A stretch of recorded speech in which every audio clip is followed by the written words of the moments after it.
안녕하세요 여러분, 부자오빠입니다. 요즘에 제가 ETF에 대한 영상을 많이 올렸더니 세금에 대한 질문이 꽤 많으시더라고요. 그래서 제가 간단하게 한번 정리를 해봤습니다. 일단 ETF는 크게 세 가지로 나눌 수가 있는데요. 첫 번째는 국내 종목으로 구성된 국내 상장 ETF, 두 번째는 해외 종목으로 구성된 국내 상장 ETF, 세 번째는 해외 종목으로 구성된 해외 상장 ETF, 이렇게 구분을 할 수 있는데 세금 체계가 다 다릅니다.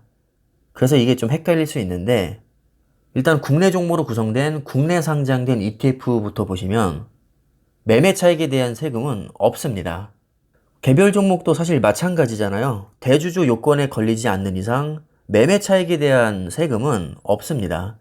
이게 나중에는 대주주 요건이 강화돼서 뭐 세금을 매길 거라고는 하는데, 어쨌든 원칙적으로 대주주 요건에 걸리지 않는 이상 개별 종목이든 ETF든 국내 종목에 대해서는 세금은 없다고 보시면 됩니다. ETF라는 게 개별 종목을 모아놓은 세트 상품이니까 당연히 이거는 개별 종목과 마찬가지로 ETF도 세금이 없다고 생각하시면 되고요.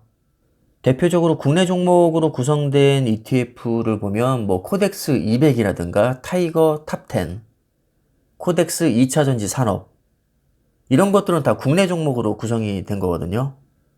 따라서 이런 종목들은 매매 차익에 대한 세금은 없다고 보시면 됩니다. 두 번째로 이게 조금 많이 헷갈리실 텐데, 해외 종목으로 구성됐지만 국내에 상장돼서 원화로 매수할 수 있는 ETF가 요즘에는 많습니다. 예를 들면 킨덱스 미국 S&P 500이라든가 타이거 미국 테크 탑10, 그리고 코덱스 미국 팡플러스 환해지 상품, 이런 것들 정말 많이 투자하시는데, 얘네들은 매매 차익에 대해서 15.4%의 세금을 내야 됩니다. 예를 들어서 내가 1,000만원에 사서 2,000만원에 팔았습니다. 그럼 내가 1,000만원을 벌은 거죠. 1,000만원 벌었으니까 154만원을 세금으로 내야 됩니다. 그러니까 적어도 세금적인 측면에서 봤을 때는 국내 종목으로 구성된 ETF가 더 좋을 수 있는데, 아무래도 수익률에서 조금 차이가 날 수 있기 때문에 요즘에는 미국 종목으로 구성된 ETF를 많이 선호하시는 것 같습니다. 하지만 코덱스 2차전지 산업 같은 경우는 수익률 굉장히 좋았잖아요. 오히려 미국 주식으로 구성된 ETF보다 수익률이 훨씬 더 좋았던 것 같은데, 국내 ETF 같은 경우는 종목 선택만 잘 하시면 수익도 많이 거두고 세금도 안 내고 정말 꼭 먹고 알 먹고가 될 수 있습니다. 자, 하지만 일반적으로 봤을 때 국내 종목으로 구성된 ETF들은 수익률이 솔직히 그렇게 좋지는 않습니다. 자, 그 다음에 아예 해외에 상장된 ETF인데요. 얘는 뭐 사실 해외 종목으로 구성된 해외 ETF니까 초보분들이 접근하시기에는 조금 어려울 수 있습니다. 왜냐하면 해외 계좌도 개설을 해야 되고 달러로 환전해서 또 매수를 해야 되기 때문에, 이미 이 정도 ETF에 투자를 하고 계신 분들은 아마 세금에 대해서도 잘 알고 계실 겁니다. 해외 ETF 같은 경우는 뭐 완전히 해외 주식으로 보기 때문에 개별 종목과 똑같습니다.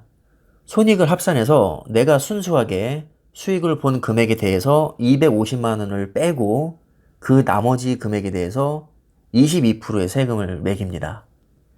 이게 무슨 얘기냐면요. 내가 A 종목으로 지금 1,000만 원의 수익을 내고 있고 B 종목으로 900만 원의 손실을 보고 있습니다.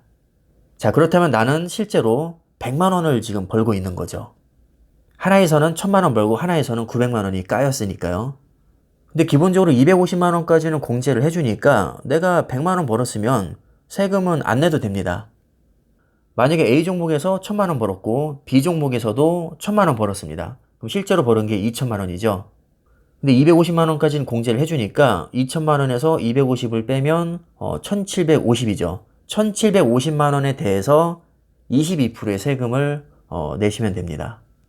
뭐 예를 들면 어떤 게 있을까요? SPY라든가 DIA, 그리고 QQQ, VO, IVV, SOXQ, SOXX, 이런 ETF들이 뭐 대표적이라고 할 수 있겠죠. 따라서 국내 종목으로 구성된 국내 주식형 ETF는 어떤 계좌에서 매수를 하시든 어차피 세금이 없으니까, 뭐 연금저축 펀드를 하시든 뭐 IRP를 하시든 아니면 일반 증권사 뭐 계좌를 이용하시든 상관이 없을 거고요. 해외 종목으로 구성된 국내 상장형 ETF는 15.4%의 세금이 있으니까 아무래도 연금저축펀드나 IRP, 그리고 중개형 ISA 같은 세제 혜택이 있는 상품을 이용하시는 게 좋습니다. 중개형 ISA 같은 경우는 일정 금액 내에서는 뭐 세금이 완전히 면제가 되지만 연금저축펀드나 IRP는 제가 알기로는 세금을 면제해 주는 것은 아니고 과세를 이연해 줍니다. 즉 세금을 나중에 낼 수 있게 밀어준다는 건데 어느 정도 절세 효과도 있다고 하니까 이 부분을 잘 알아보시고 이용하시면 좀 더 지혜롭게 투자를 하실 수 있을 것 같습니다.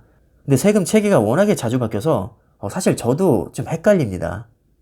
분명히 이렇게 알고 있었는데 어느 순간 보면 또 바뀌어 있고 또 조금 있으면 또 바뀔 것 같고 그래서 저는 세금에 별로 신경을 안 쓰는 스타일입니다. 뭐 어차피 금방 바뀔 거 뭐 크게 신경 써봐야 괜히 스트레스만 받더라고요. 뭐 어쨌든 저는 조금이라도 더 이득을 보기 위해서 연금저축펀드, IRP, 그리고 중개형 ISA 전부 다 이용을 하고 있습니다. 솔직히 제가 몇십억, 몇백억 막 이렇게 크게 투자하는 사람이 아니라 세금은 그렇게 차이가 없더라고요. 저는 솔직히 세금 많이 내도 좋으니까 많이 벌었으면 좋겠습니다. 자, 이렇게 간단히 정리를 해봤는데요. 여러분들 투자에 참고하시고 영상은 이쯤에서 마무리하겠습니다. 감사합니다.